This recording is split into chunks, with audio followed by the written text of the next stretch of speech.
कैसे हैं आप सब। स्वागत है आप सबका हमारे YouTube चैनल पर एक बार फिर से। तो हमने कल पढ़ा शिव पुराण का एक अध्याय जिसमें हमने जाना देवी माता ने कैसे पूरे ब्रह्मांड को बचाया और हमारे वेदों को भी बचाया। आज हम पढ़ेंगे शिव पुराण का ही एक नया अध्याय जिसका नाम है देवी के क्रिया योग का वर्णन। देवी की मूर्ति एवं मंदिर के निर्माण, स्थापन और पूजन का महत्व। परा अम्बा की श्रेष्ठता, विभिन्न मासों से और तिथियों में देवी के व्रत, उत्सव और पूजन आदि के फल तथा इस संहिता के श्रवण एवं पाठ की महिमा। तो चलिए शुरू करते हैं। और अगर आपने अभी तक हमारा YouTube चैनल सब्सक्राइब नहीं किया है तो जल्दी से जाकर कर दीजिए। व्यास जी बोले, महामते ब्रह्मपुत्र सर्वत्र संत कुमार, मैं उमा के परम अद्भुत क्रिया योग का वर्णन सुनना चाहता हूँ। उस क्रिया योग का लक्षण क्या है, उसका अनुष्ठान करने पर किस फल की प्राप्ति होती है तथा जो परा अम्बा उमा को अधिक प्रिय है वह क्रिया योग क्या है, ये सब बातें मुझे बताइए। संत कुमार जी ने कहा, महाबुद्धिमान द्वौपायन, तुम जिस रहस्य की बात पूछ रहे हो वह सब मैं बताता हूँ, ध्यान देकर सुनो। ज्ञान योग, क्रिया योग, भक्ति योग, ये श्री माता की उपासना के 3 मार्ग कहे गए हैं जो भोग और मोक्ष देने वाले हैं। चित्त का जो आत्मा के साथ संयोग होता है उसका नाम ज्ञान योग है। उसका ब्रह्म वस्तुओं के साथ जो संयोग होता है उसे क्रिया योग कहते हैं। देवी के साथ आत्मा की एकता की भावना को भक्त योग माना गया है। तीनों योगों में जो क्रिया योग है उसका प्रतिपादन किया जाता है। कर्म से भक्ति उत्पन्न होती है, भक्ति से ज्ञान होता है और ज्ञान से मुक्ति होती है, ऐसा शास्त्र में निश्चय किया गया है। मुनि श्रेष्ठ, मोक्ष का प्रधान कारण योग है, परंतु योग के देह का उत्तम साधन क्रिया योग है।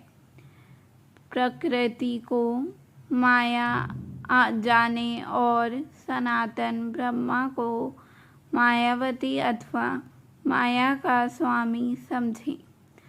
उन दोनों के स्वरूप को एक दूसरे से अभिन्न जानकर मनुष्य संसार बंधन से मुक्त हो जाता है।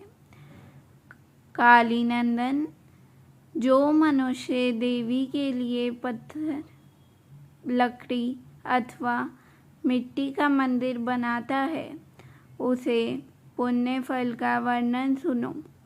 प्रतिदिन योग द्वारा आराधना करने वाले को जिस महान फल की प्राप्ति होती है वह सारा फल उस पुरुष को मिल जाता है जो देवी के लिए मंदिर बनवाता है। श्री माता का मंदिर बनवाने वाला धर्मात्मा पुरुष अपनी पहले बीती हुई तथा आगे आने वाली हजार पीढ़ियों का उद्धार कर देता है। करोड़ों जन्मों में किए हुए थोड़े या बहुत जो पाप शेष रहते हैं वे श्री माता के मंदिर का निर्माण आरंभ करते ही क्षण भर में नष्ट हो जाते हैं। जैसे नदियों में गंगा, संपूर्ण नदियों में सोनभद्र, क्षमा में पृथ्वी, गहराइयों में समुद्र और समस्त ग्रहों में सूर्य देवता का वशिष्ठ स्थान है, उसी प्रकार समस्त देवताओं में श्री परा अम्बा श्रेष्ठ मानी गई हैं। वे समस्त देवताओं में मुख्य हैं। जो उनके लिए मंदिर बनवाता है वह जन्म जन्म में प्रतिष्ठा पाता है। काशी, कुरुक्षेत्र, प्रयाग, पुष्कर, गंगा सागर तट, नैमिषारण्य, अमरकंटक पर्वत, परम पुण्य में श्री पर्वत, ज्ञान पर्वत, गोकर्ण, मथुरा, अयोध्या और द्वारका इत्यादि पुण्य प्रदेशों में अथवा जिस किसी भी स्थान में माता का मंदिर बनवाने वाला मनुष्य संसार बंधन से मुक्त हो जाता है। मंदिर में ईंटों का जोड़ जब तक या जितने वर्ष रहता है उतने हजार वर्षों तक वह पुरुष मणि द्वारा में प्रतिष्ठ होता है। जो समस्त शुभ लक्षणों से संपन्न उमा की प्रतिमा बनवाता है वह निर्भय होकर अवश्य उनके परम धाम में जाता है। शुभ ऋतु, शुभ ग्रह और शुभ नक्षत्र में देवी की मूर्ति की स्थापना करके योग माया के प्रसाद से मनुष्य कृतकृत्य हो जाता है। कल्प के आरंभ से लेकर अंत तक कुल में जितनी पीढ़ियाँ बीत गई हैं और जितनी आने वाली हैं उन सबको मनुष्य सुंदर देवी मूर्ति की स्थापना करके तार देता है। तो तब तक के लिए इतना ही। आगे हम पढ़ेंगे आगे का अध्याय।